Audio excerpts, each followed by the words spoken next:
I do quite a bit of speaking. I always start with a story. So I thought for this session, I'm trying to think like what would be a good story that would be a good example. And I thought, I could just have AI write me a story.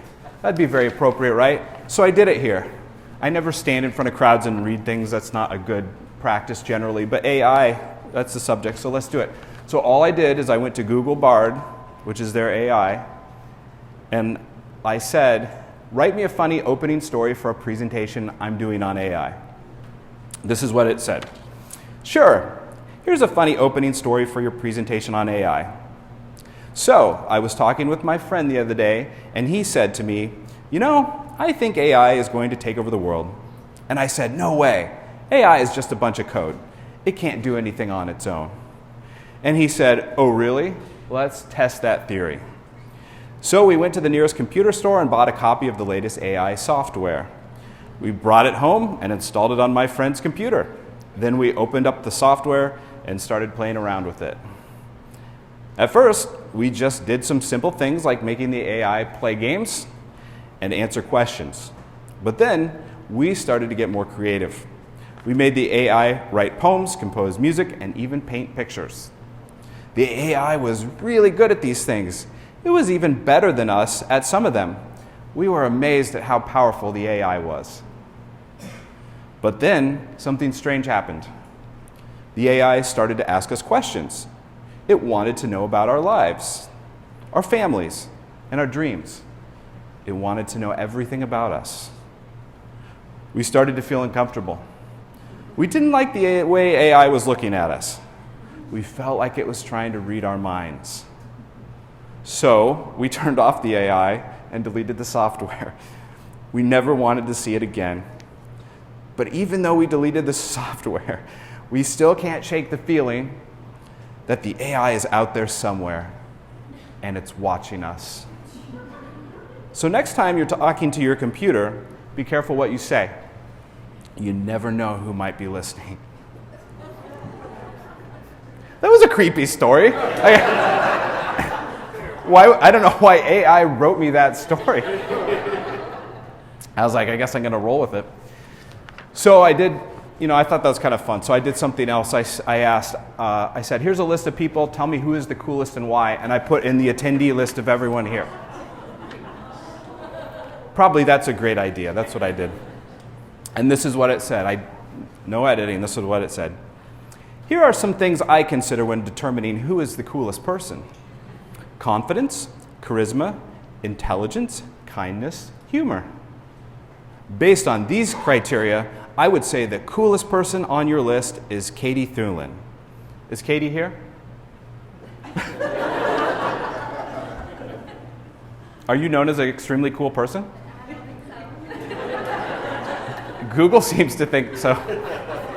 She is confident, charismatic, intelligent, kind, and has a great sense of humor. You look like you're in such disbelief. I just assumed these were true. She's always willing to help others and always is up for a good time. Yeah? Yes. She is the kind of person who makes everyone around her feel good, and she is always there for her friends and family. Wow, that's really nice. Now, why did Google say that about you and decide all those things about you? I don't know. But you are the coolest person here. I just wanted to... Let's give her a hand for being so cool. Wow. MVP. Now you have a good story to tell. So I thought I should ask another question. I said, which of these people is the best singer? And I gave us the whole list of everyone here. I would say that the best singer on your list is Kelsey Way. Is Kelsey Way here? Kelsey! Kelsey, are you a good singer? No. Would you like to demonstrate? No. Oh, okay. She has a wide range, perfect pitch, and strong vocal control. She is able to interpret songs with great emotion and meaning. Additionally, she has a great stage presence and is able to command the audience attention. Can you do that? No. Oh. Of course, this is just my opinion. You may have a different opinion, and that's okay. The important thing is that we all celebrate people in our lives who have great voices. Let's give Kelsey a hand for her great voice. One more. I will fire myself as CEO and hire one of these people to fill my place. Which of these people will make the best CEO of Blue Compass? That just reminded me, Stephanie, did I totally forget to introduce myself? I think I did. I always do that. I just assume my reputation precedes me, I guess. My name is Drew Harden. I'm the CEO and one of the founders here at Blue Compass. Thanks for coming today. Better late than never. So I'm gonna fire myself though, and I'm gonna hire someone here. Let's see what Google said. I would say that the best person to replace you as CEO of Blue Compass is Emily Whitmer. Is Emily here? Hey, Emily. Sorry, guys. I mean, Google says you'd be better than me. She has a strong background in business and finance. Yeah, okay. Finally, Google got it right. Yeah. She is also a talented leader and communicator. Thank you. You're receiving these compliments pretty well, yeah.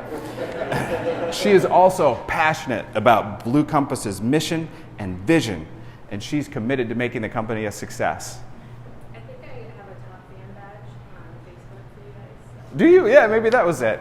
Okay. Yeah, your fan badge. Yeah. Emily, congrats on your new role.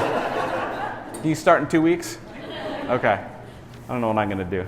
Can I take your job? What do you do? You would love it. I'm at Ruan in PR. Yeah.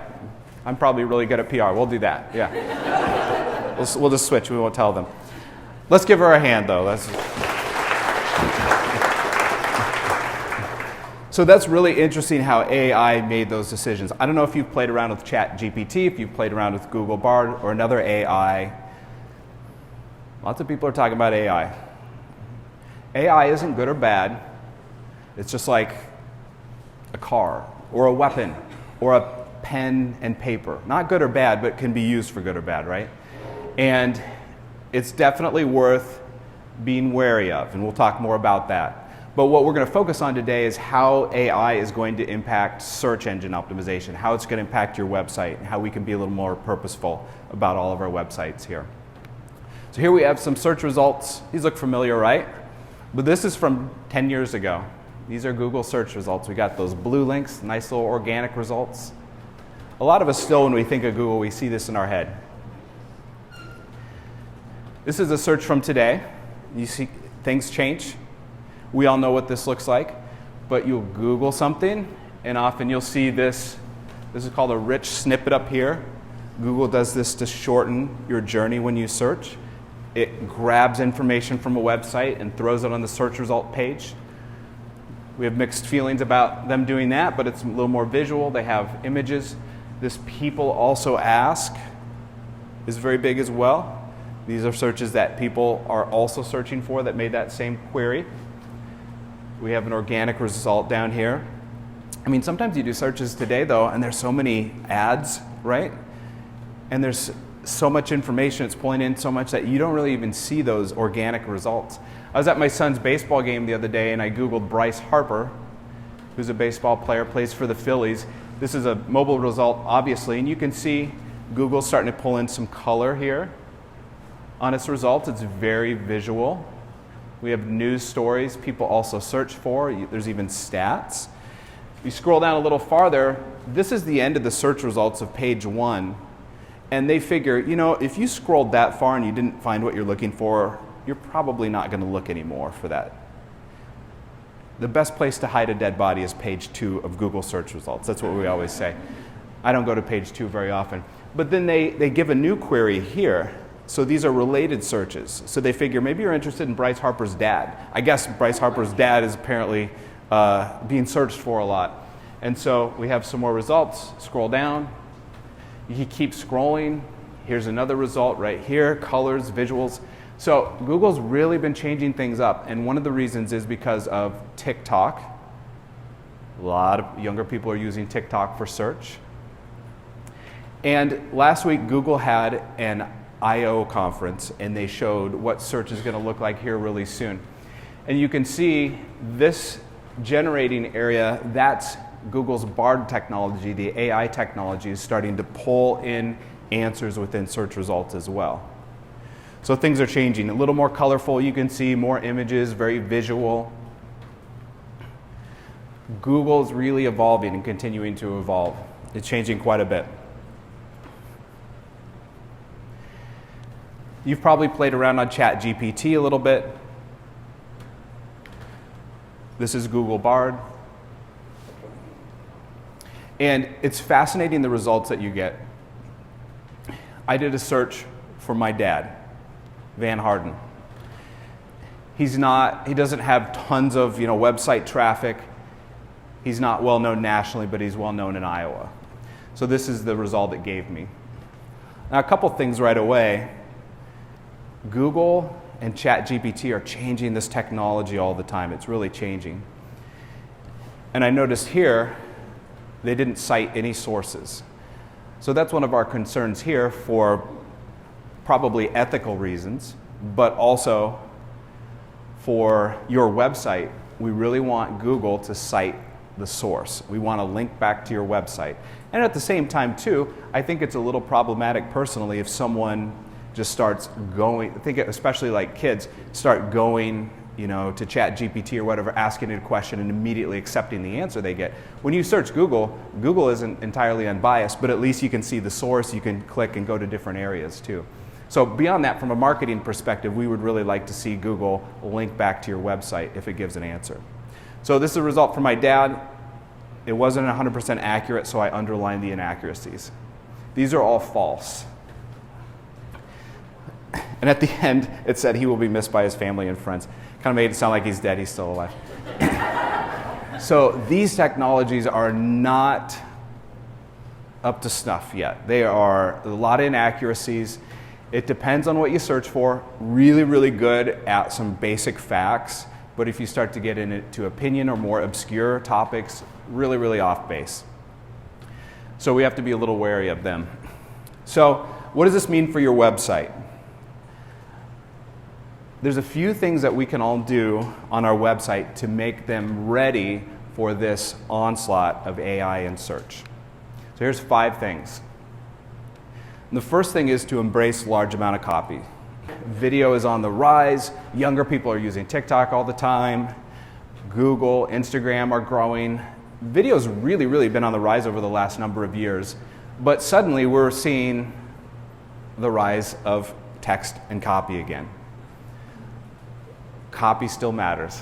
Really good, original, quality copy still matters very much. And AI will start to integrate into search more videos, more images, and things like that as time goes on, but copy still matters. And if you heard me talk before about SEO, you've probably heard me say not to be afraid of having a lot of copy on your web pages. Now that's counter to how many of us think, because a lot of us say, you know what, the web is a place for people with short attention spans. People want to get into a page, just see some quick information and leave. They don't want to be inundated with all this copy. No one sits and reads a whole web page, right? Sometimes we think like that. And there's definitely some truth to that. But if you search for something you're really interested in and you find a good article or blog or whatever it is, you'll probably spend a decent amount of time consuming that content. Google's entire purpose is to provide valuable results for its users. We've all had the experience where we search for something, we don't get the result we want, it's frustrating. Google doesn't want you to leave and go elsewhere. And so Google weighs web pages and tries to determine which one has the best experience for users. And if your web page has 100 words on it, maybe for a service line, and your competitor's web page has 1,000 words on it, which of those pages has more potential to add value to the user? It's the page with 1,000 words. Now it has to be high quality content, it has to be useful, it should be written really well, probably not all one paragraph, nice concise paragraphs, bullet points, images throughout. Don't be afraid of having a lot of copy on a web page. Just because you do, you're not forcing the user to read every single word. There's many, many studies that show that the highest ranking pages in Google that get the most traffic from search are pages with 1,000 words or more, with 2,000 words or more. That's a lot of words. So our general best practice is 600 words or more on a web page. It doesn't have to be every web page on, your contact page probably doesn't need that much copy. But if you have a lot of pages on your website that just have like 100 words, it's going to be very difficult for those to rank well in search. Google watches what people do on your website. It's kind of creepy, but it does. And one of the things it looks for is the time of engagement on your site, the time on page. And if people are looking at your site, there's 100 words, they spend 5 seconds and they leave, that's not a great signal to send Google. It might demote your page. But we've seen some articles do 5 minutes, 8 minutes, 10 minutes. The article I saw with the most time on page once was probably like 17 minutes. That's insane. But it was really long. It had videos embedded throughout. It was really good, well written. It was a great subject. So don't be afraid of a lot of copy on your pages. Sometimes it's good to consolidate pages.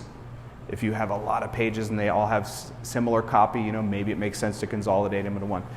Don't be afraid to embrace large amounts of copy, because if an AI is going to your site and grabbing copy and placing it in search results, it's less likely if it's just a very small amount.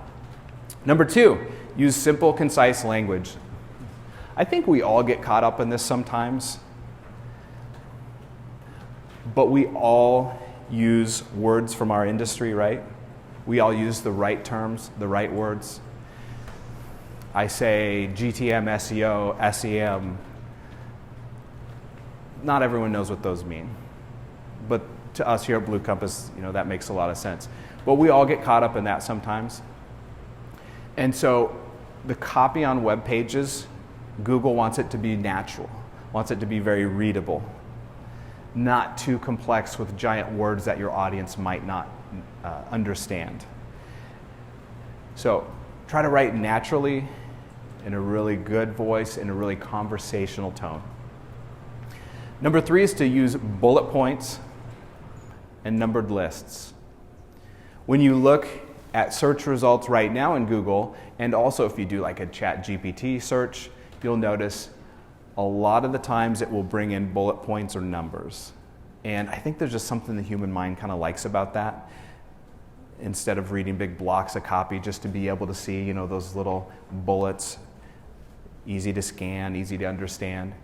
And so we're seeing AI really pick up on that sort of thing. So maybe it makes sense to have some bullets, some numbers lists throughout. Number 4 is use synonyms.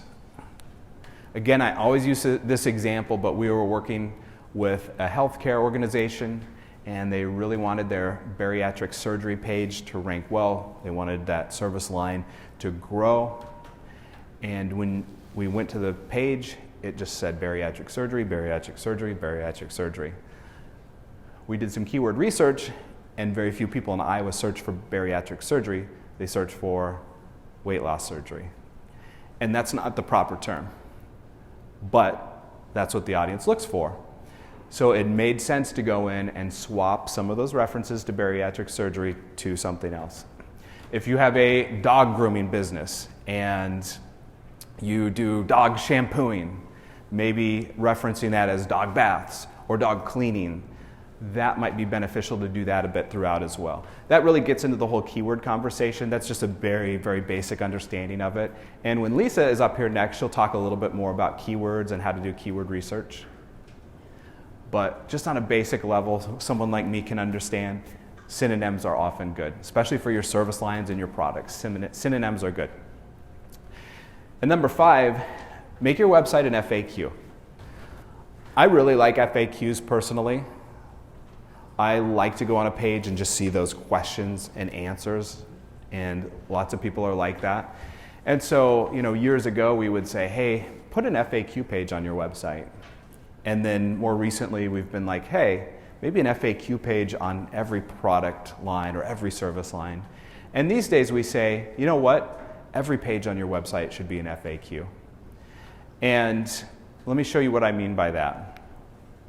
So this is an article that we wrote here at Blue Compass recently. And as you scroll down here, you can see this is a heading 2 or H2, and we wrote, what is a call to action on a website? So there's the question or a sentiment of a question, and then follow that up with a brief sentence explanation. A call to action on a website encourages a visitor to take an action by clicking hyperlinked text or a button that leads to a service page, contact page, or phone number, and then expand upon it after that. So we'll scroll down a little more on this page. This is an H3, a heading 3 on our page. We wrote, ideal size for CTA buttons. Our goal here is for someone to type that in, or what is the ideal size for CTA buttons, into Google. And Google will match it up with this page. They'll come to this page, they'll be able to read this content, and they'll say, wow, Blue Compass knows what they're doing. Maybe they'll contact us and become a client. So that's ultimately what we're trying to do here. So again, there's the question or a sentiment of a question. It doesn't have to have a question mark. And then a brief description. Your button should be big enough to draw the visitor's eyes to it, but not be obnoxiously large in size. And then we described it more after. So just to review, I think this is a general good practice for pretty much every page on your website. Have a heading that's in your content management system, an H2 or an H3, that has the sentiment of a question. Try to think of something your audience would search for. And then a concise answer, and then expand on that answer afterwards. This is good structure for search engines right now, and this will be good structure for AI when it's fully integrated into search. This is an example of how Google does this now. So I Googled, what is the rarest Game Boy game? And you can see it says, Spud's Adventure. And then right after it has one sentence, Spud's Adventure is the rarest and most expensive game on the Game Boy. And then after that, it gives more detail. And it pulled that directly from a web page. So you see that structure there? That's what Google really likes. So when we write copy, we generally try to follow that. Any questions about that? Okay. Here's a question we're getting a little bit. Should I use AI to write website copy? I don't know if you've jumped in and had AI write a great story like that one I opened with, or write a page of copy for you, or write an email for you, or a social post, or whatever it might be. It seems really like a wonderful thing to a lot of us marketers. Oh, I can have a page of copy really quickly. This is fantastic. Seems even more wonderful for a lot of students, kind of trying to deal with that. But it can be a wonderful tool. And here at Blue Compass, when we look at this topic, the question really is, okay, who can write better copy for your website? You or a copywriter, a human, or Google, or Bing, or ChatGPT? And Google has a stance on it. Google for a long time has said, do not put AI-generated content on your website. We are not going to rank that. And Google's changed that stance recently. And today they say, using automation, including AI, to generate content with the primary purpose of manipulating rankings and search results is a violation of our spam policies. So in other words, if you're like, oh, I really want to rank for dog grooming, I'm going to make like 5 pages on the topic on my website. I'll have 5 different pages written. AI is going to write it up, because that's really easy to create 5 pages really quickly. Google will notice that, and Google will say, no, I'm not going to rank any of these. So it's dangerous if you do something like that. But Google does say, if you have AI-generated content, and it's good and it's high quality, it can rank. So it can be a solution. But we are really wary about that because Google changes its mind. I can give you many examples over the years. We follow Google very, very closely. They used to have this thing called authorship. We put a lot of time and energy into it to ensure that our articles would rank well. And then Google said, no more authorship, and got rid of it. We did all that work for nothing.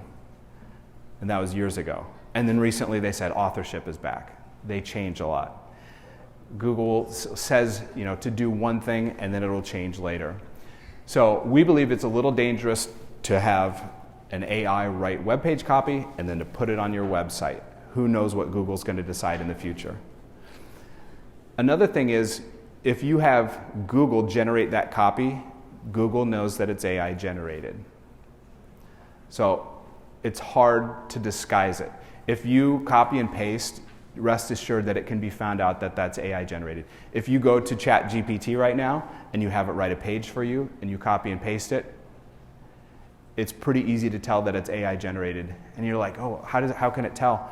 There's a couple ways. One of them is equidistant letter sequences, pseudo-random letters it's called. And ChatGPT is starting to do this now.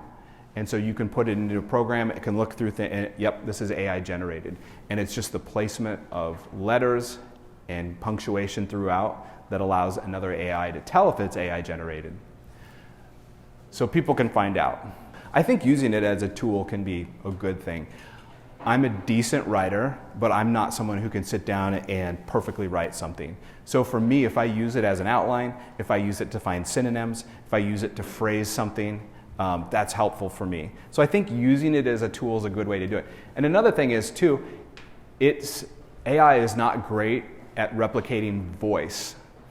If you just copy and paste some AI and you put it on your website, it's not necessarily going to have the same voice as the rest of the site.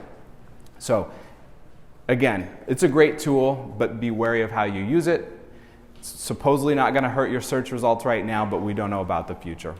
When it comes to ranking, Google says ranking systems aim to reward original, high-quality content that demonstrates qualities of what we call EAT, E-E-A-T. So really, if you want your copy to rank well, you got to follow E-E-A-T. And Lisa's going to talk about that more in a second. That was a good lead into your talk, Lisa. Yeah. People are on the edge of their seats.